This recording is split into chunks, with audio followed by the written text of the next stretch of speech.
Hello, I'm Hunter. I'm Brandon. I'm Maverick. We are doing St. Bonaventure.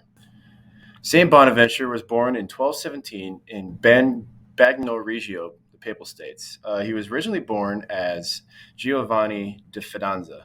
During his childhood, he is said to have become very sick or deathly ill, and according to Bonaventure, he was saved from death by St. Francis of Assisi. In 1243, he earned his Master's of Arts degree from the University of Paris, and in 1244, he joined the Franciscan order and was renamed Bonaventure. During his time there, he was recognized as a student with a keen memory and unusual intelligence. In 1248, he began to teach the Bible, and in 1254, he became the Master of Theology and assumed control of the Franciscan school in Paris.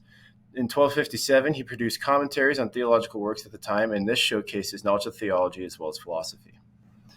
In 1256, he defended the Franciscan ideal of Christian life against William of St. Amour, who was a university teacher who accused the mendicants of defaming the gospel through their practice of poverty. Due to this defense, he was elected as a minister general of the Franciscans in 1257, and during this time he preserved the unity of the Franciscan order between the spirituals and the relaxati through tireless visits to each province of the order. He then recodified the Franciscan constitutions in 1260 and then defended it again in 1269 against Gerard of Abbeville, who renewed the charge of William of St. Amour. 1267 to 1273, he protected the church by upholding the Christian faith while denouncing the views of unorthodox masters at Paris who contradicted the revelation. And then in 1274, he was consecrated by Pope Gregory X and resigned as minister general. During this time, he was a leading figure in the Second Council of Lyon to reform the church, reconciled the secular clergy with the Mendicant orders, and while he was on this second council, he died on July 15th, 1274, trying to reconcile the Greek and Roman churches. I'm going to be talking about St. Bonaventure's philosophical teachings. It is said that every word that was ever written by St. Bonaventure was contained in his works. For example, his works of spiritual direction, sermons, and theology. Bonaventure's two most important philosophical and theological books are Commentary of the Sentences, Philosophy of God, and The Journey of the Mind to God. The main points I found in Commentary of the Sentences was it was looking at how Bonaventure understood theology and the philosophical reasoning within it. He tries to describe theology as a science which brings us towards wisdom. In The Journey of the Mind to God, it reveals 6 steps human must go through to be one with God.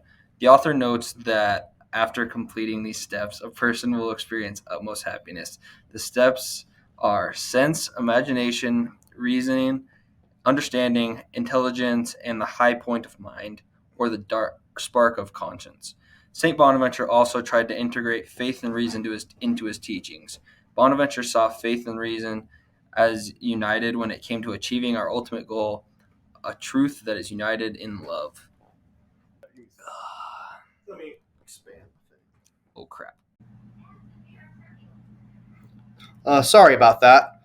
So the philosophical teachings St. Bonaventure taught during his lifetime apply to many aspects of religious life today.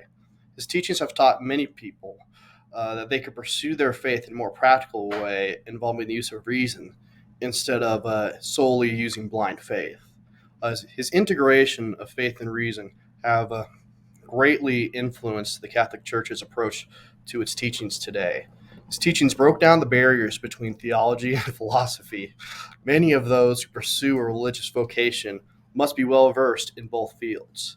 Finally, he steered the Franciscan order to a more intellectually based structure that is still demonstrated today within that order. And that's all, folks. Thanks for listening.